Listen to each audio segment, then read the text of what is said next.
routes to rank.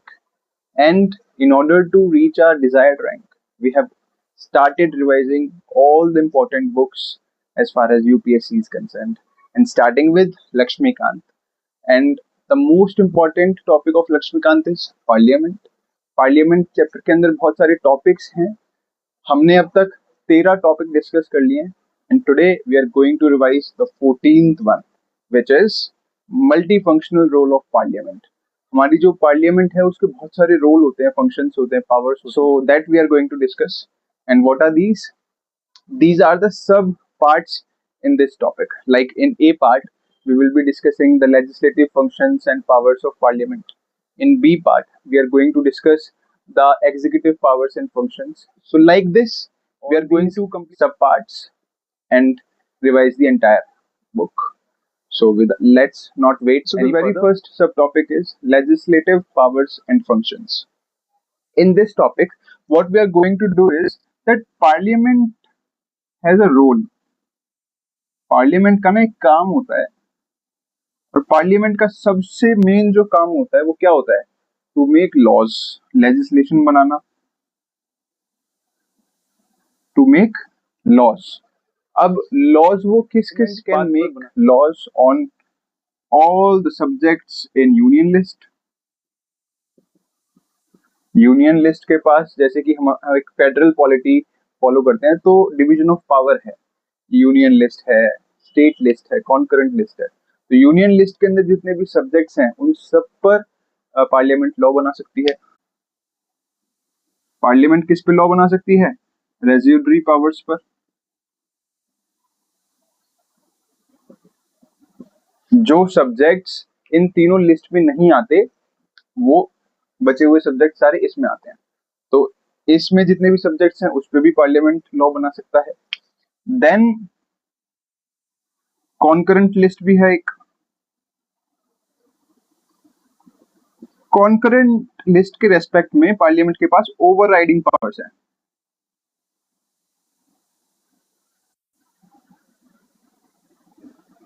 Overriding powers का मतलब ये है कि लेट्स सपोज स्टेट ने एक एक्ट बनाया किसी सब्जेक्ट पे, और उसी पे क्या बोलते हैं, पार्लियामेंट ने भी बना दिया, तो पार्लियामेंट का फुलफिल होगा, पार्लियामेंट का माना जाएगा. ठीक है. तो प्रोवाइडेड इसके लिए कुछ कंडीशंस हैं, वो कंडीशंस एक बार देख लेते हैं जो कि हमने पढ़ भी लिए अब तक. इसके अंदर कंडीशंस क्या है? अगर राज्यसभा स्पेशल मेजोरिटी से रिजोल्यूशन पास कर दे,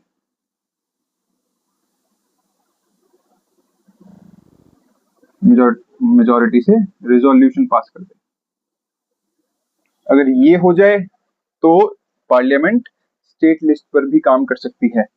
या फिर दो से ज्यादा स्टेट्स एक जॉइंट रिक्वेस्ट कर दें सेंटर को, इस केस में भी पार्लियामेंट स्टेट लिस्ट पर बना सकती है. या फिर प्रेसिडेंट रूल इंप्लीमेंट हो रखा हो,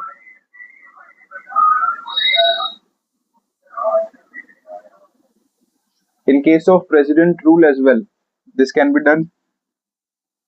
National emergency,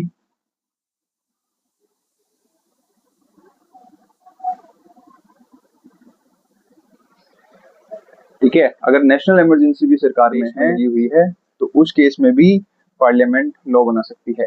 and the last is कोई ट्रीटी या फिर कोई एग्रीमेंट फुलफिल करना है, in that case as well parliament होती है.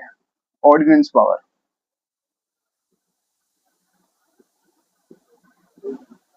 ये किसके पास होती है? ये प्रेसिडेंट के पास होती है.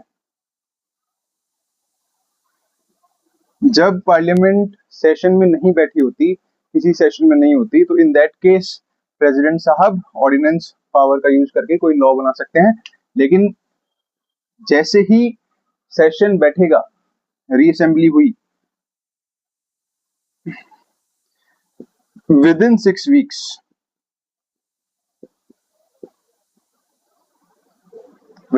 वीक्स अप्रूवल हो जाना चाहिए. किसका?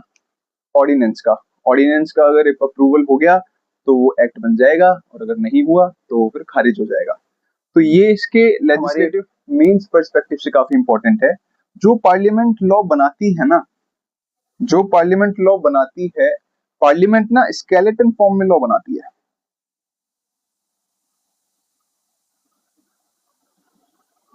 स्केलेटन मतलब ये है रूल्स और रेगुलेशंस मेंशन नहीं करती, वो फिर ऊपर ऊपर से एक हेडिंग्स और क्या होगा, थीम क्या होगी, वो सब मेंशन करती है। उसके बाद क्या होता है, फिर बारी आ जाती है एग्जीक्यूटिव की। ये हो गया, और फिर होते हैं एग्जीक्यूटिव। एग्जीक्यूटिव की एग्जीक्यूटिव बनाते हैं डिटेल्ड लॉज एंड रेगुलेशंस। ठीक है, तो इस चीज को कुछ बोलते हैं, क्या बोलते हैं, या तो इसको डेलीगेटेड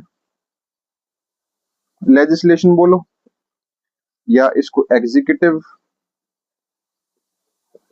लेजिस्लेशन बोलो, या फिर इसको सब ऑर्डिनेट। इन तीनों में से इन्हें कुछ भी बोल सकते हो। जब पार्लियामेंट अपना काम किसी और को दे देती है तो उसको डेलीगेशन बोलते हैं। तो दिस इज इसका बहुत क्रिटिकल एस्पेक्ट पूछा जाता है मेंस के आंसर्स में। तो ये इसके पार्लियामेंट के लेजिस्लेटिव पावर्स एंड फंक्शंस है। so let's move now the next sub part is executive powers and functions. And what is the meaning of this, that executive powers and functions का मतलब क्या है? इसका मतलब सिंपल सिंपल सा ये है कि जो एग्जीक्यूटिव होते हैं ना, जो कि कौन होते हैं, prime minister, council of minister, ठीक है, वो डायरेक्टली रिस्पॉन्सिबल होते हैं to the parliament. They are directly responsible for parliament. Executive पे अपना कंट्रोल कैसे एक्सरसाइज करती है, using certain mechanisms like question hour, zero hour and debates. So that is how parliament exercises control. ठीक है, ये होने के बाद एक और चीज आती है कि when there is lack of confidence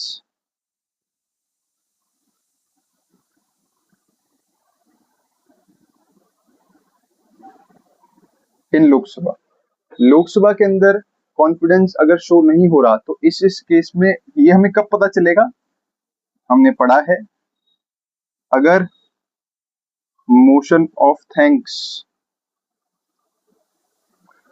जो कि प्रेसिडेंट साहब लाते हैं, अगर ये पास ना हो,